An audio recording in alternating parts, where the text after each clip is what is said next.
It's not a surprise that TDS has a few issues, ranging from simple bugs to overclass towers in the meta. But all those pale into comparison in what I think is the biggest problem. Or, what people call these days, the economy, single-handedly causing most of the issues. But what is the economy currently? And what's wrong with it? Currently, as of version 2.30, it is presumed to cost over 1 million coins to max everything. To fully grasp how absurd 1 million coins is, the best strategy, which just recently got nerfed, gave 22k coins per hour. That's 50 hours of grinding. Not to mention the fact the absolute precision these strategies require. It makes the grind really repetitive. And the worst part? The best way to farm coin is by speedrunning the hardest survival game mode with 5 modifiers which are a pain to get. And to add on, the best way to farm coins used to be suicide grinding, dying over and over for resources. Which you can already see why is it an issue, which takes out the TD aspect of the game and throws in an endless cycle of dying over and over. Not to mention the new Evo towers coming out.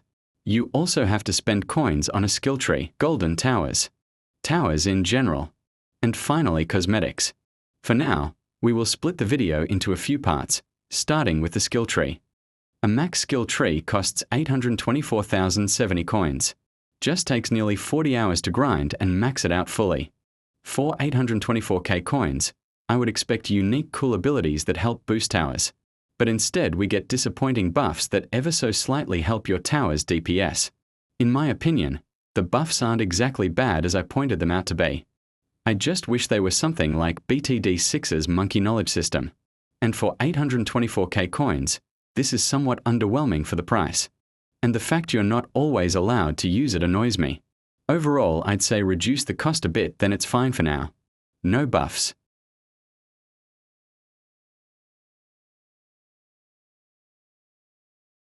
Golden towers are stronger variants of their original counterpart. And they are bought at a hefty price of 50,000 coins, and there are 7 of them. Firstly, Golden Scout. Regarded as the best EG tower. But is that true? After all, 50k coins isn't cheap for a tower you don't know is good or not. But what if I told you, golden towers aren't worth it? If you're lucky, you'll get something good. And if you don't, that's gonna hurt your wallet. But think about it, even if you get something good, is it really worth 50k coins? Or were you better off just saving? The DPS ratio between regular and golden crook boss is really not as high as people would want it to be. Only by around 30 DPS, but you can easily get that with buffs and support, so what's the fuss? And the craziest part is there's barely a difference in terms of cost efficiency, only by $4. So why not just use normal crook anyway? Are golden towers bad by any means? No, of course not. I think they are very strong overall with great uses and capabilities. But do I think they are not worth it? Very. For the price of 50,000 coins. You could buy Ranger, Minigunner, Commander, DJ, and those would be a much better investment of your time and cash. Not only that, most people don't have the time to grind 350k coins. And the fact it's a RNG system makes it even worse. And most people just don't have the time to grind all that. A way to compensate for this, I want them to even just slightly nerf the price of golden crates. Or stop releasing new ones entirely like Golden Demoman. Of course, no hate to the devs, this is all criticism.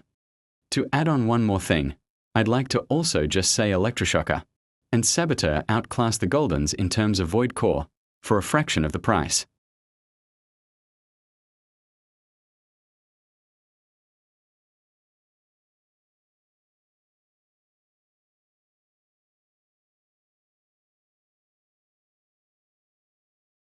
Meet the 5 hardcore towers: Accelerator, Hacker, Necromancer, Engineer, and Brawler. Now, for hardcore towers, I don't really have any complaints if I'm honest. It's the grind that gets complicated when Evo towers are included. But nonetheless, grinding for gems is pretty painful.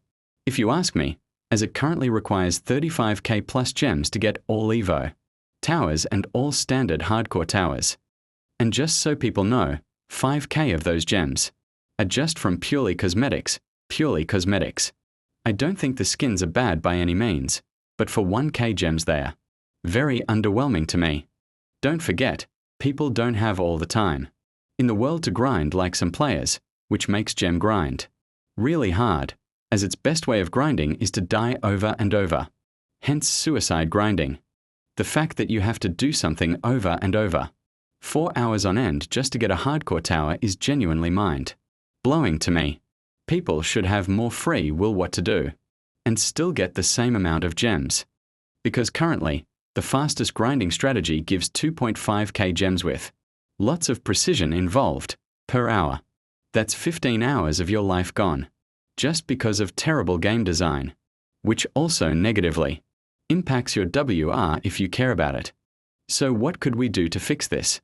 First, buff the gem rewards after triumphing, and make activating the statues more worth it than just a measly few gems.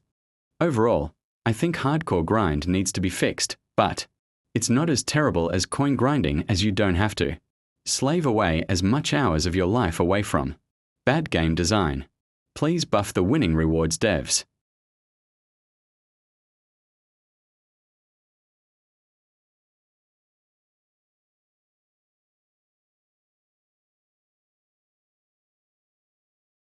Cosmetics are a part of TDS to give towers cool skins and flair, ranging from basic recolors to 200 Robux skins. Now, I have no issue with basic and deluxe crates personally, but there is one big issue with cosmetics unrelated to these two. It's the fact that TDS just released 108k worth of coins for limited time skins. And honestly, some of them aren't that special really. And of course I don't mean all the skins look bad. Some look really clean. Personally, I find even if they halve the cost, I still think the costs would be way too extreme for the average player. Because do you really want to spend 108k coins for some limited skins? Sure, maybe if the skins were cheaper I wouldn't find a problem. But the rate they also pumped out stuff like Golden Demoman and Pyrocrates is really stupid, because that's 100k coins back to back in 2 updates you need to spend. And even though I complained about Skill Tree and Golden Towers earlier, I still think of course any player with common sense should get them over these skins. The fact you have to spend 108k coins that you played for, which would take hours, double that if you don't have timescales, is mind-boggling to me. Despite the fact that there's not much to say about skins and cosmetics, if they continue pumping 100k worth of coins out every update, that will become an issue. 2 updates back to back that significantly make you broke, while nerfing the best strategy for coins in this update. Yet again, I am not trying to downplay any of the creators that made these skins.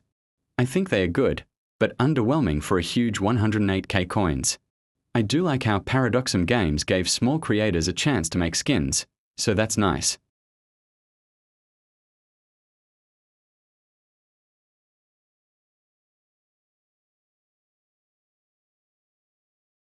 Evolution towers are the upgraded counterparts of their original towers, ranging from the first 3, Crook Boss, Minigunner, and Scout, turning into Juggernaut, Kingpin, and Operator.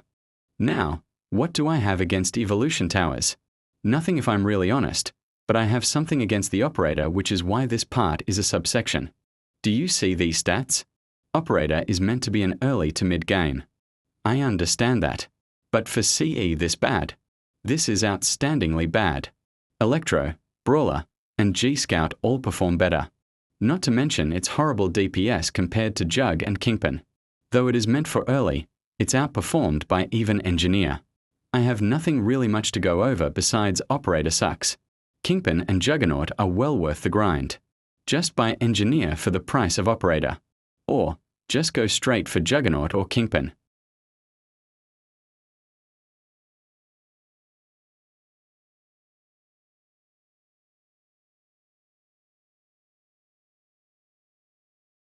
Modifiers are attributes you unlock. They give a certain percentage of cash if used. In total, there are 13 modifiers which all are unique in their own way. On paper, modifiers seem like a good thing, in which case, they are but executed very poorly on release. First, modifiers are very terrible to get overall, like I mentioned previously. As I have all 13 modifiers, I can confidently explain why they suck. Because there are some really easy ones and really shitty ones. Examples of easy ones are the hidden enemies and glass modifier, being really simple and still being somewhat manageable to play. Some examples of poorly made modifiers are inflation, broke, and jailed. I could go on and on. This is the bare minimum.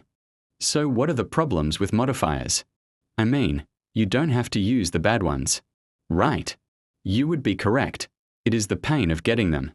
Firstly, modifier trials have exceptionally bad wave layout. You start off defending 12 horsepower enemies, which quickly escalates. Then, you start defending off much stronger enemies without the proper defenses. Not to mention you barely get any money in the late game, as you severely lack DPS and get barely any money from zombies. So it forces you to max cowboys or farms, and the godforsaken RNG it requires. Some runs, I usually die to some mistake that can be easily countered. But the weird thing is, I do step by step of any strat and will still die. Making trials also heavily reliant on skill tree, and the champion Templar bullshitting you every 2 seconds, and spamming blessed. It really is a headache. Anyway, for now this video has spanned long enough. This is my first video, and I hope everyone enjoyed it. Please let me know what you guys think, and note, do not harass the devs. This is all purely criticism. Have a blessed day.